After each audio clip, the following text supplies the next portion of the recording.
So the mode of the realm of direct experience, which we feel intimately, subjectively, moves our hearts, has somatic effects, is a tricky but necessary realm to clarify, to purify, to move across, move through, move out of.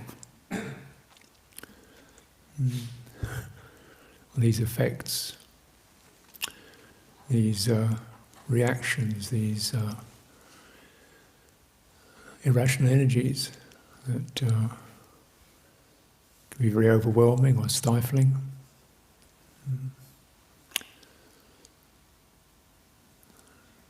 Something that's possibly to something that's very open, bright, certainly subjectively experienced, but not personal. Doesn't create a person out of it.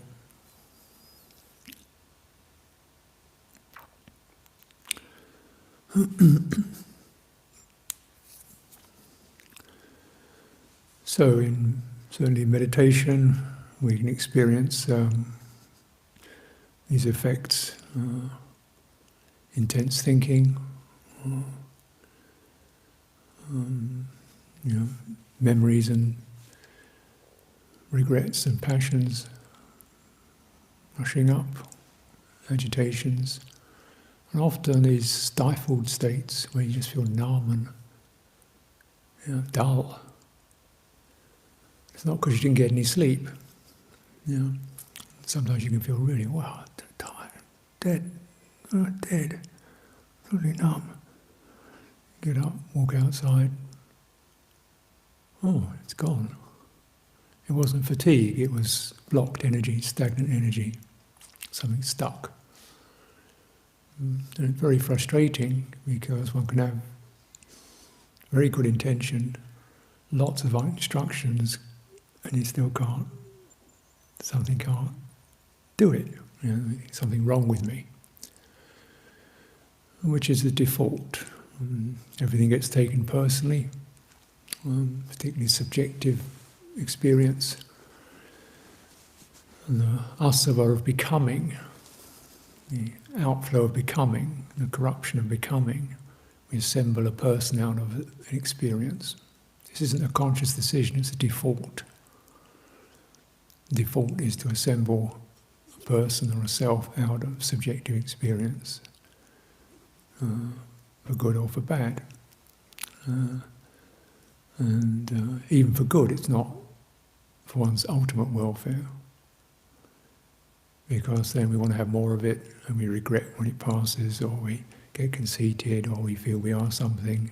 And if it's bad, we feel we're hopeless, can't do it, we're nothing. And yet we're still a something that calls itself nothing or inadequate. And this is becoming asava.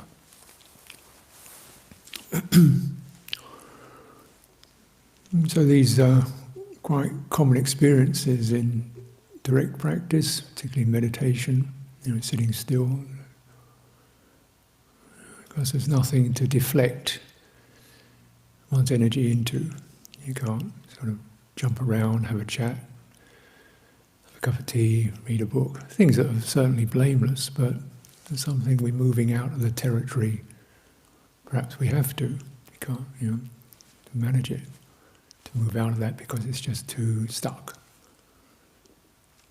But because one's moved out of it doesn't mean one's resolved it, by any means. You move out of it.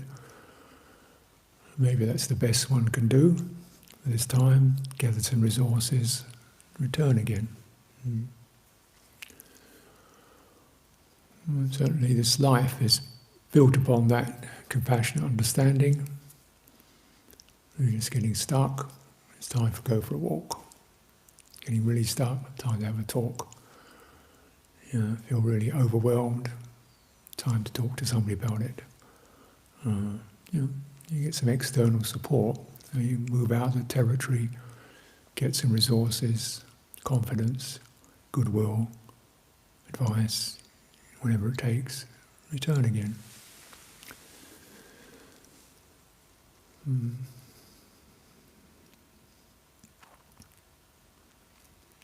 And practice is always purification of citta.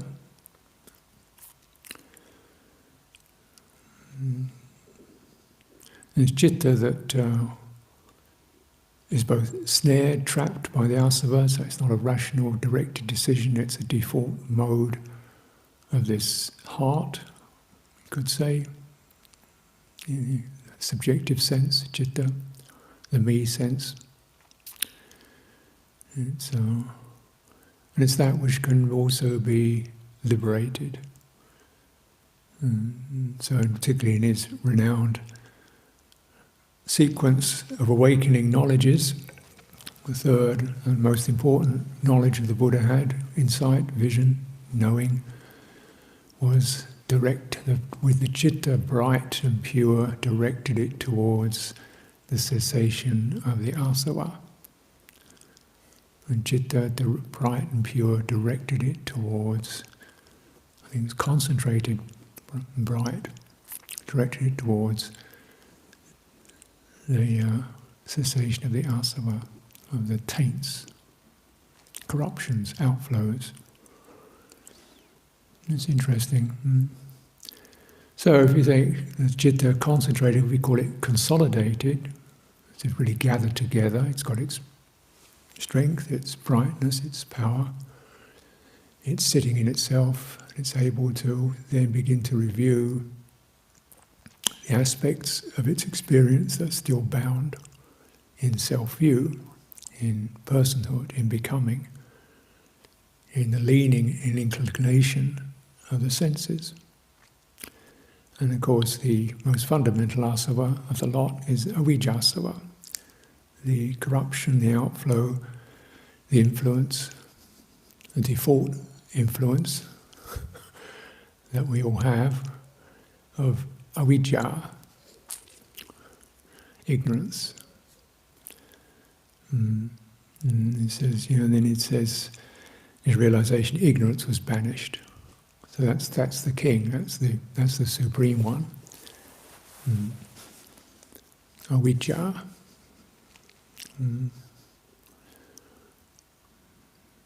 Of course, as I've suggested, a lot of these translations tend to be inclined towards the more cerebral renditions of terms.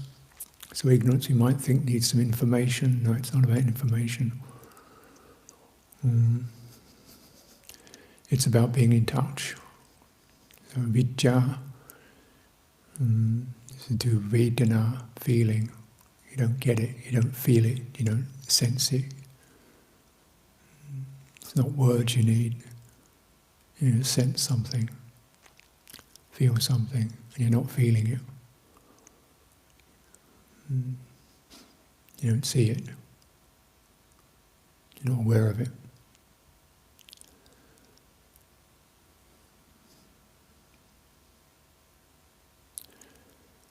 And the idea of the brightening and consolidating and gathering together and collecting of citta is to at least recognize there's something's there. What's that you didn't notice? It's very difficult to know what you don't know, isn't it? How do you know what you don't know? How do you know ignorance? How can you sense what you don't sense? How do you get it?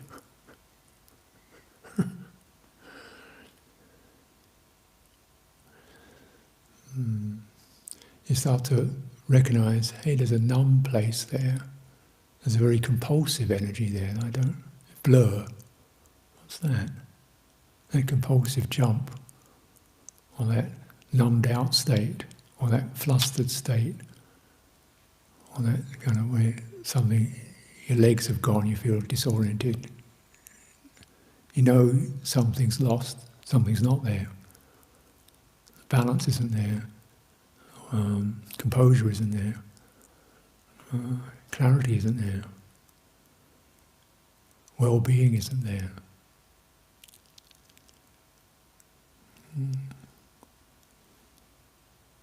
And the really very positive aspect, though the Buddha certainly teaches dukkha, suffering and unsatisfactoriness, the thing to bear in mind is this is a consequence of ignorance, not seeing, missing a piece. With that ignorance dispelled, the experience could be a very deep contentment, ease, composure, happiness. That could be the default. Happiness that follows you like your never departing shadow. It's always there. Fundamental well-being. Of course, events come and go that one feels disappointed by or concerned about, but fundamentally, the well-being. Not based upon a thought or an event or an experience, but based upon citta. Citta rests in itself. Its ignorance has been banished. Its missing pieces that we didn't know were missing have been retrieved. So we list up very simple qualities like feeling settled, feeling comfortable. These are not that difficult notions. Feeling safe, feeling trusted, feeling welcome, and feeling good, feeling okay.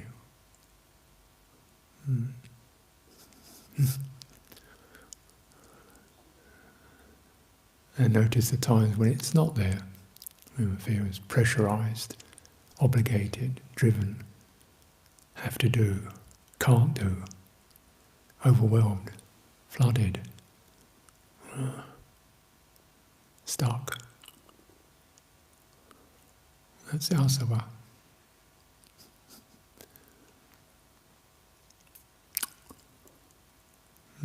Something citta's contracted, or flat, or not full, not rich, not composed in itself. This is the default, really. Doesn't mean it's like that all the time, but these are pieces of the territory of citta that, in our direct practice, we enter or start coming up. And naturally upon those, becoming gets established. I am this, I was this, because of that, I will be this. I was that because he was this, I was that because they were that. I've always been like that because of this and that, and I got statistics to prove that, and therefore I will be, therefore because I am and I will be, I need to be this and that and the other. And because I was this and am this, I need to be that, so I better hurry up and get busy doing something to become something else.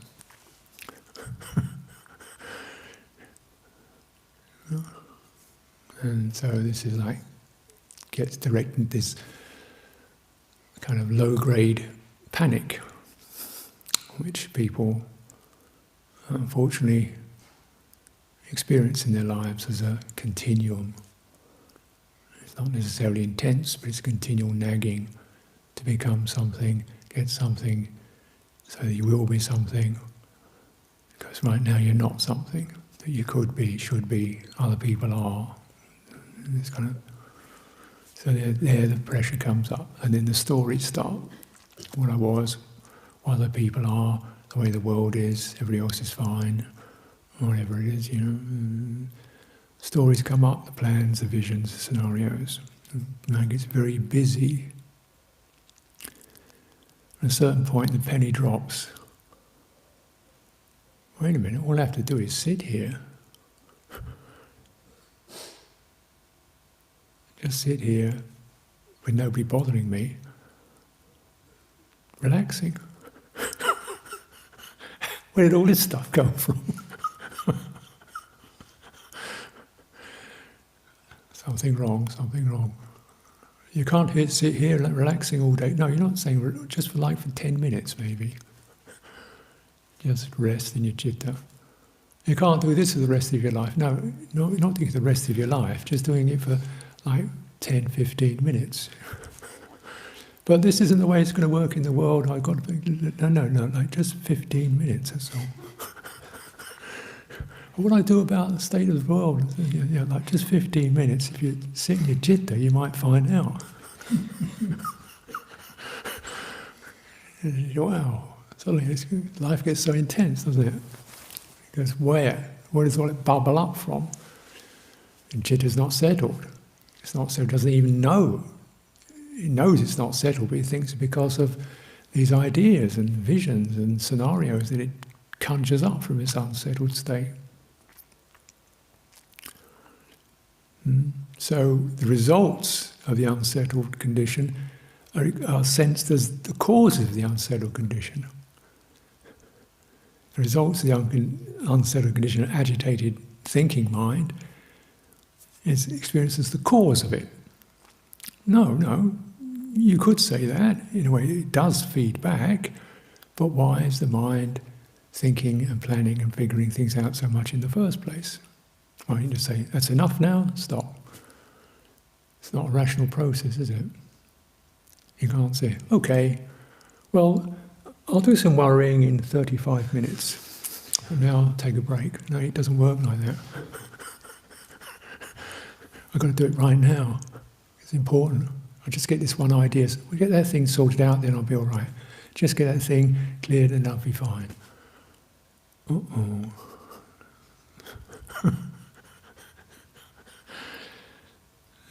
That's ignorance. We take the results to be the cause. That's ignorance.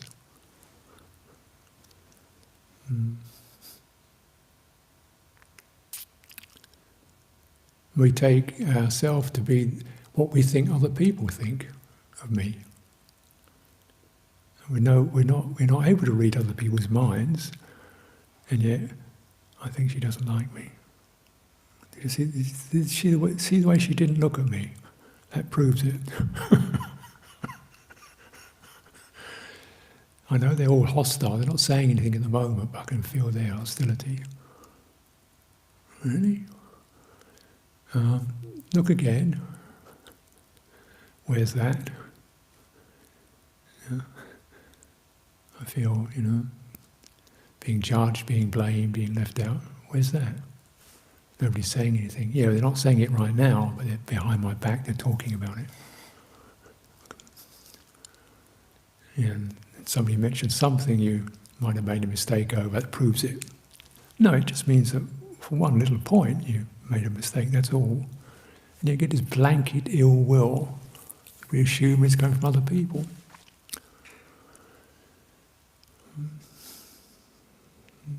Being judged. Well, who's doing that? Where does that come from?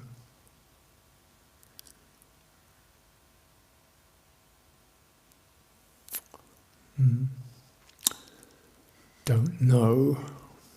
Because it's not coming from a person, it's coming before the person, a fundamental sense of ill will, unsettled, uncomfortable, constricted citta.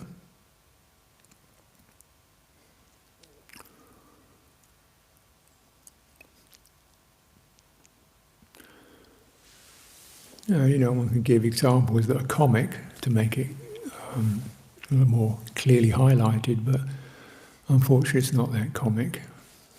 When you get a sense of what harm people put themselves into through these asava, what horrible things people put themselves into, kind of addictive, compulsive behaviours. Get driven into because of these outflows or corruptions, and still thinking, or not even thinking, but compulsively driven into it. And something, even recognising it's not quite right and yet unable to do anything about it. Obsessive, compulsive, addictive behaviours, obsessive, addictive self-views about them. then they become the default, and everything, the rest of the world then lines up in their eyes, in their hearts to verify it. You notice the things that your asava turn the citta towards. You select the piece that fits the wound, finds the arrow to fit it somewhere. Oh, there it is, proves it.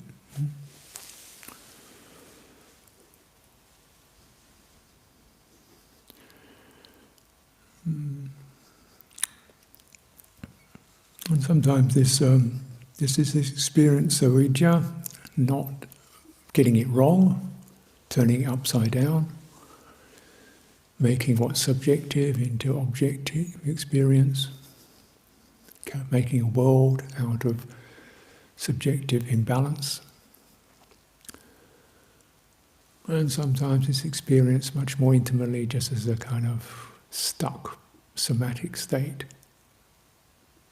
Constricted, can't even feel much of a body at all, let alone do mindfulness of breathing, which is supposed to be like an easy thing to do, like, nice, everybody can breathe, can't they?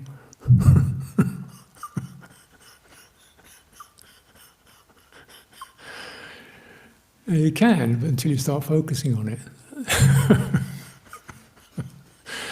Because with the focus comes the sankhara of attention, is a sankhara, and attention is not a neutral, attention is affected by the asava. It's not, you don't decide it, you don't do it from a conscious decision, just the way of attending thing, it gets tight, compulsive, got to make it, what's the right way to do it? And that just comes along with the act of attention.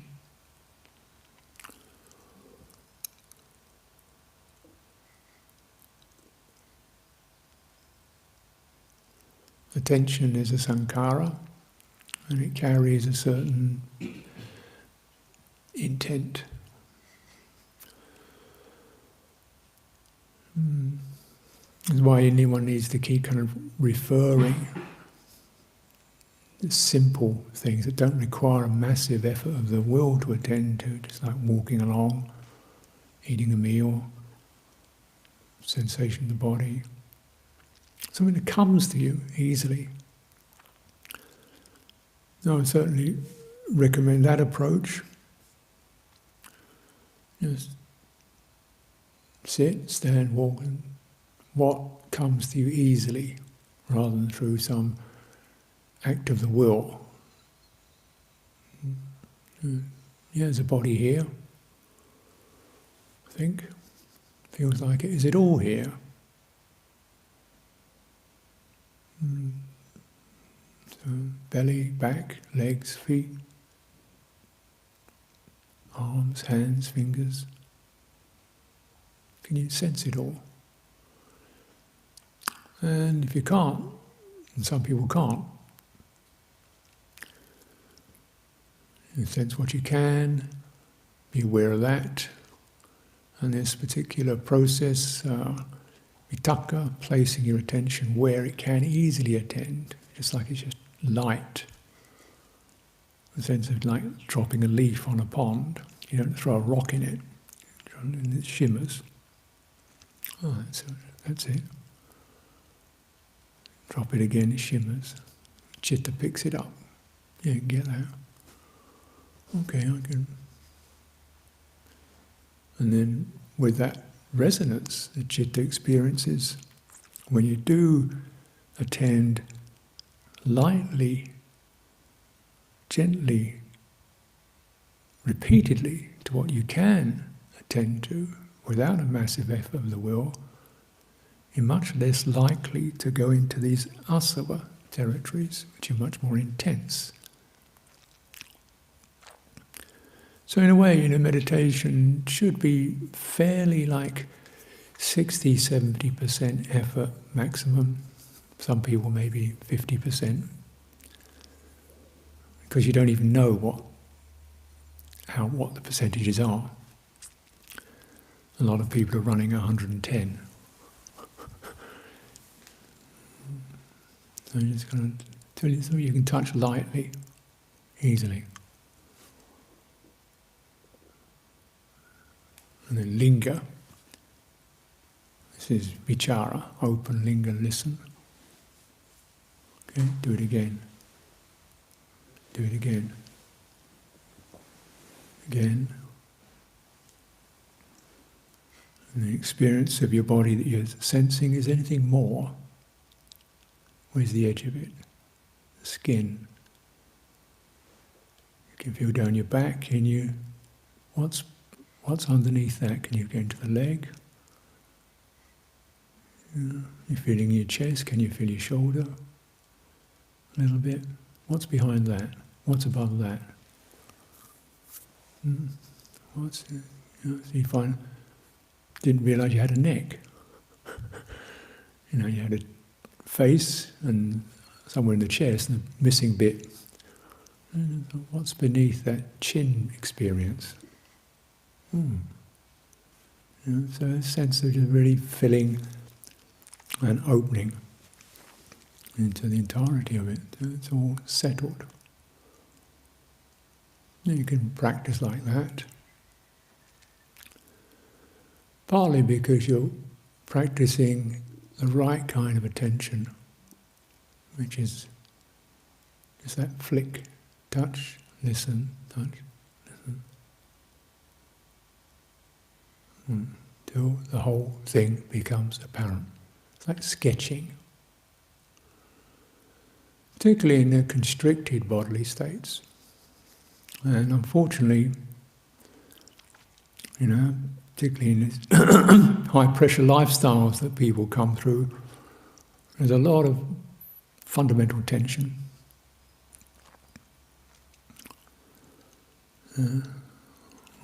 Body's tensed up, people are hypersensitive.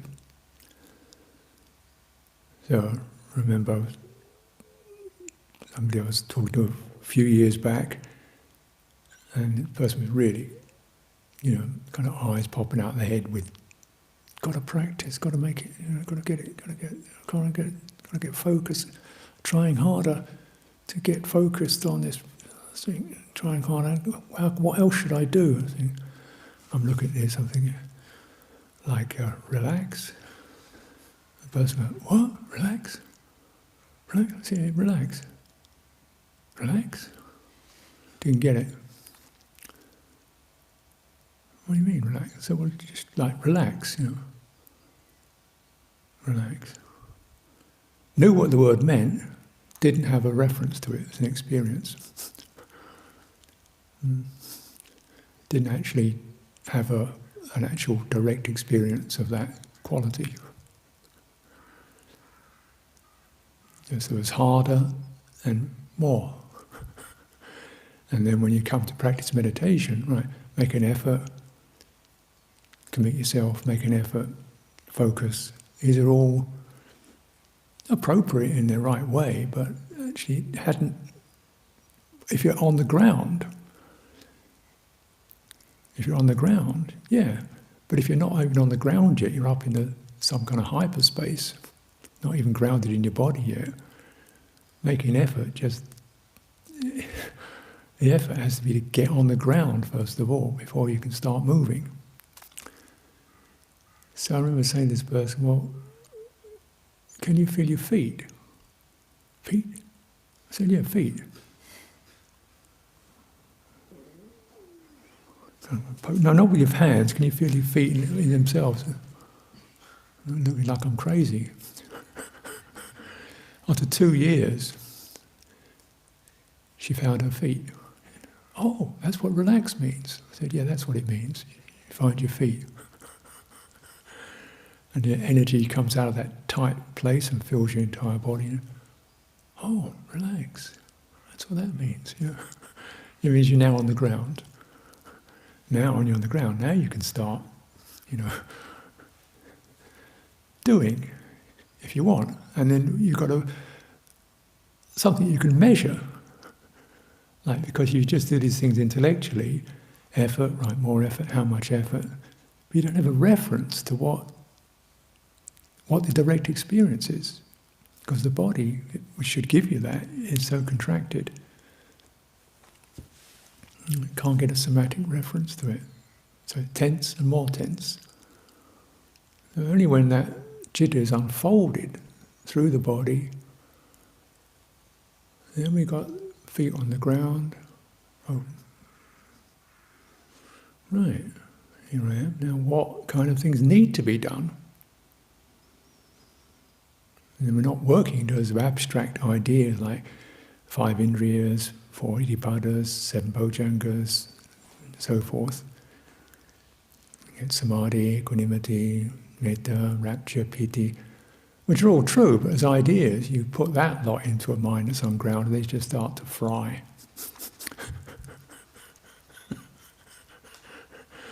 Well, all these terrible things they've got to do, they can't possibly do. And say, no, get your feet on the ground, and you'll start to feel the quality of saddha, faith, confidence. Energy becomes available, it's no longer driven, it's naturally there. You can be aware of it, there's been reference to that. Mindfulness of body becomes available, it's not a screwed up state of trying to focus on a particular point. It becomes, well, why not, default. And maybe even more revealing, the quality of goodwill is present, available. Doesn't have to be conjured up. Doesn't have to be, willfully produced. It's natural. Why should you not feel goodwill? Why not?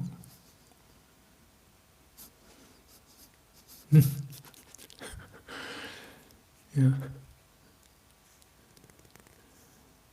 And so, you see that certainly there are teachings that give you instructions on metta bhavana, but really the Buddha, he didn't tell you how to start, he just said extend it. As if that's the default, and now you can extend it further and deepen it. But it's like, well, if you're grounded and relaxed, it's natural to experience a quality of richness of heart, I would say. The heart is rich, and the quality of metta is which richness wants to express itself. Generous, grateful, compassionate, helpful, that's natural. Because that's what it does. And then you just encourage it, to move into directions you hadn't really given much focus upon, near and far, in oneself, through all the domains of citta, the fearful areas, the guilty areas. It's said to be something that relieves the mind from regret, about past errors. You touch into those kind of bruised, negative, contracted states, and this goodwill is not just a thought. It's not just an emotion, it's an energy, a richness of energy, heart energy. It starts to soften these places where we feel brittle or sour, hurt. This is the territory, domain of citta. It's not thought, it's not really emotion, although it's got an emotional flavour to it. There's an energy there. It's warm and replenishing. Sit in that, you feel good. Saturates the body. This is the pervasive features of citta. It's not directed, it's not whipped up or pushed through some intention. It's a natural, resonant quality. When you sit still, the theme is if the citta is grounded, and it's this kind of suffusive quality of richness, goodness, health, clarity just begins to permeate. And that's the story with both these metta, karuna, mudita, upekkha, also these jhana experiences, which I think need to be reviewed more sensibly. Just a hypnagogic state, focusing on a point of light, but a natural absorbed into or settled into or drinking up, soaking up the qualities of goodwill, soaking up the qualities of self-respect, soaking up the qualities of virtue, saturating oneself with the happiness of these. Until that becomes saturating the body with that through breathing. So in this way, areas that were shut off become opened up. Area where one was not in touch become available. Places where one felt numb, confused, compulsive, open up.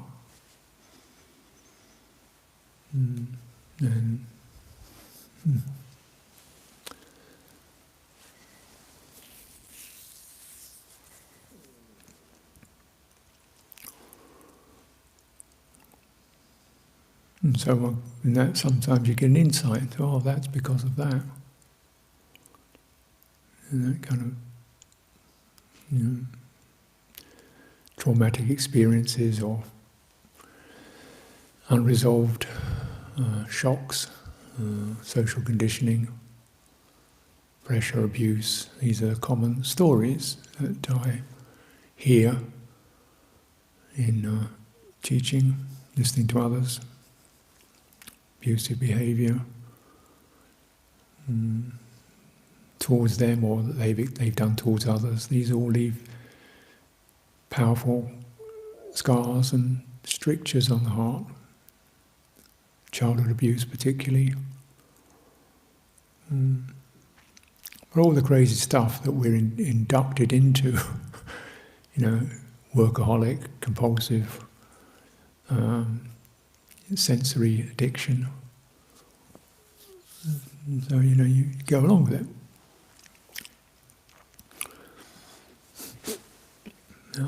And the ignorance protects it. Well, ignorance protects it. So you say something like, sensory indulgence is difficult, dangerous, and so on. Being judgmental. Well, not really. Well, you could call it that, but like if somebody's in the ocean and you say there's a riptide out there, is that judgmental? Or is it just giving the person information? But all my friends are out there in the riptide. Yeah, I know. The riptides are part of the ocean. You say it's just part of life, it's normal. Yeah, it is normal to have a riptide in the ocean. It doesn't mean you go into it.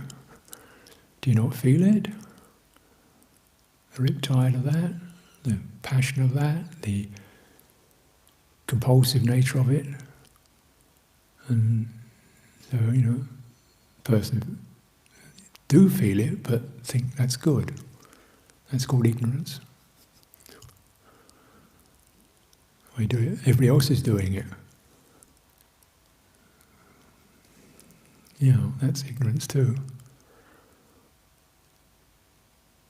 Because you're not looking at what needs to be looked at. Citta. Driven, thrown, dumped into these currents.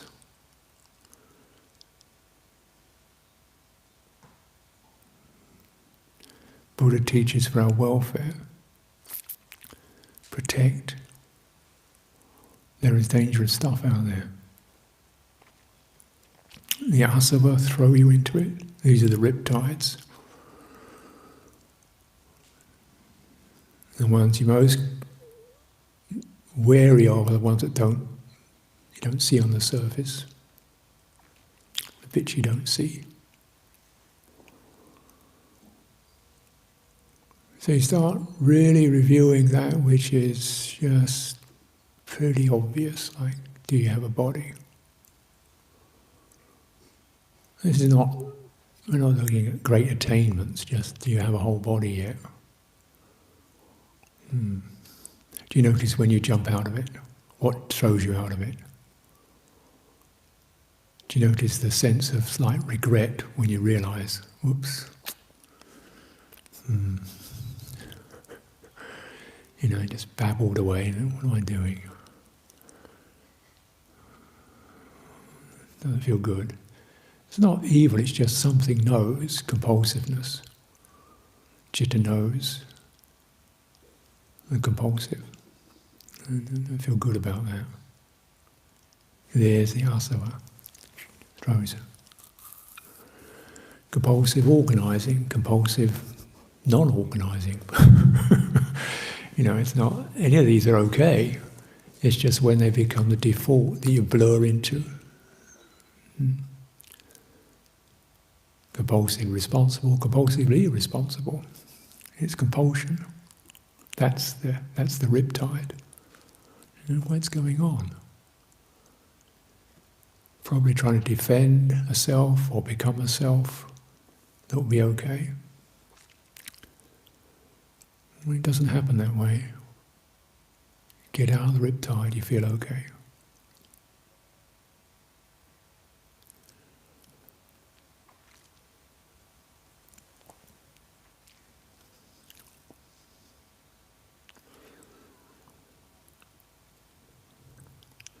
Knowing what you don't know, touching what you don't quite get.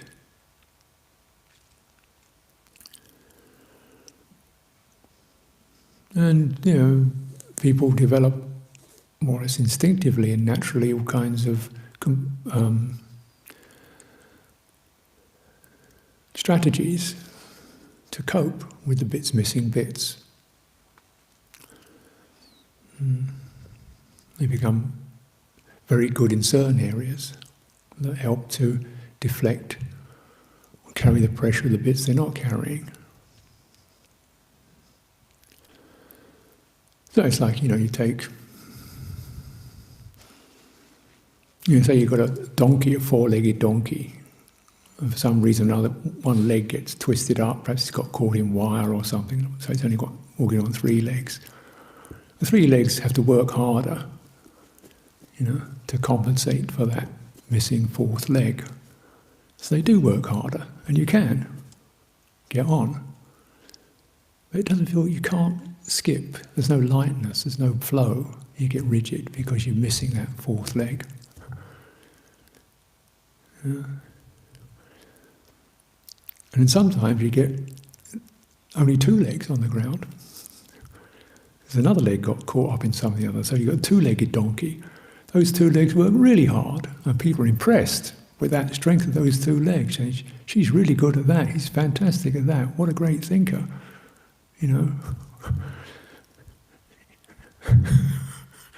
But they can't know how to relax. They don't know how to be playful. They feel confused in being in groups of people, feel emotionally dysfunctional. You get people with only one leg, one-legged donkey. Sitting in their room playing computer games all day, or just sitting behind some screen in abstractions because they can't even manage going out the door, being with human company. You get one-legged donkeys. Then you get donkeys with no legs. And these are the people who get put in asylums. It's you can make a funny example, but it's not funny. Because all donkeys have four legs. But sometimes they don't. One bit's kind of gone out of action. So they have to be encouraged. Move lightly. Move lightly. Okay, I've got to move lightly. No. Not I've got to move lightly, just move lightly. Right, I make a special effort to really determine to move lightly. No, not quite that. I know what you're saying, but like light. They don't feel quite right because you're not being your normal self, which has become, constructed out of the particular pattern we got into. There was a monk here a few years ago who had He had a lot of back problems and shoulder problems. He was doing all kinds of things with his back and his shoulders, trying to get him to relax. He get his tension in his back and his shoulders. He couldn't get it right. His yoga and this and that, trying to relax the tension in his shoulder. Eventually he went to an osteopath and the guy said, nothing wrong with your shoulders, nothing wrong with your back. One leg lifted up. Problem was, one leg was like half an inch shorter than the other. So it lifted off the ground. But what happened was, because, both feet land on the ground, there was a continual stress being created in the rest of his body to get that other foot on the ground. And when the osteopath released the stress in his lower back, the foot lifted. So the problem was just one leg is shorter than the other. But you never thought of looking at your leg because the pain was in your shoulder. Actually, that's where it transferred to. That feels funny, first of all. Don't know how to walk. Need to put some special shoes and, the back pain's gone. But it was psychologically very disorienting, because the normal psychologies of drive and get it done are also released. Or get used to that and start to rebuild from that. Even if it doesn't feel so strong, doesn't feel so much like me, doesn't feel important, doesn't feel convincing, doesn't feel I'm getting anywhere. Get on the ground. And it's going to grow. Apply the quality of goodwill, it will grow.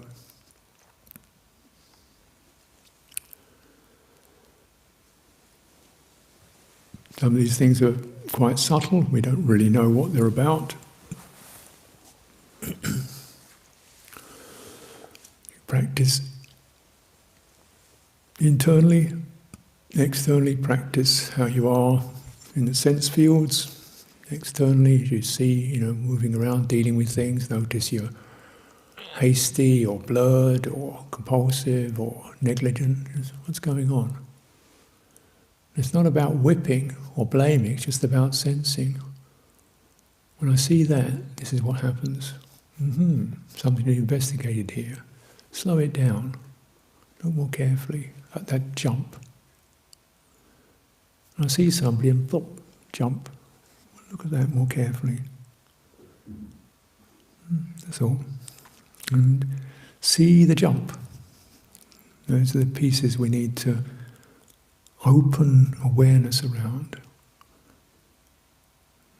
The piece we don't know, the feeling of isolation or need to placate something. Who knows? Internally, if you carry, for example, if you carry chanting, I generally carry chanting in my mind and in my body, my heart. So if something seems to get dull or stuck or obsessive, then I can just go back to that. I don't necessarily chant out loud, I chant internally. There's a sonorous qualities, particularly I tend to use Pali, sacred language. Sounds are purer, clearer. It's not about the meaning of the words, it's the resonances. Just resonating that, so you can feel the impression of that steady resonance. And sometimes that helps to clear some of the stiffness or the murkiness of the mind, internally resonating. Simple phrase, the sound of it, Pali sounds, simple pure sounds, affect.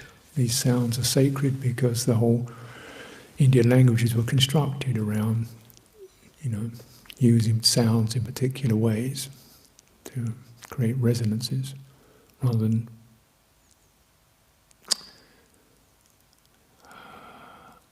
ideas.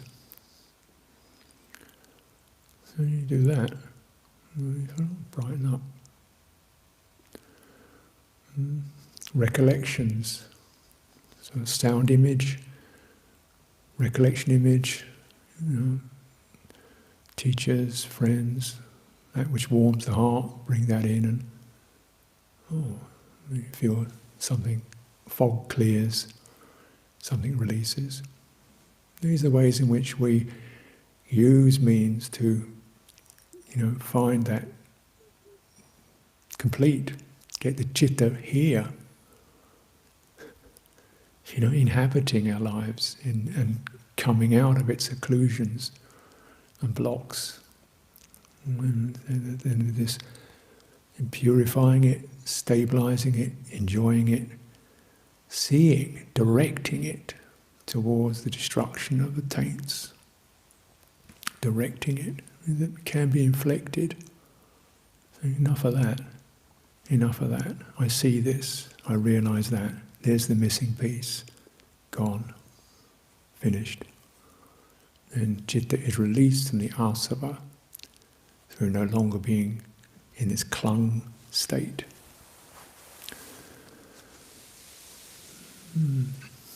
So let's take some time for direct practice.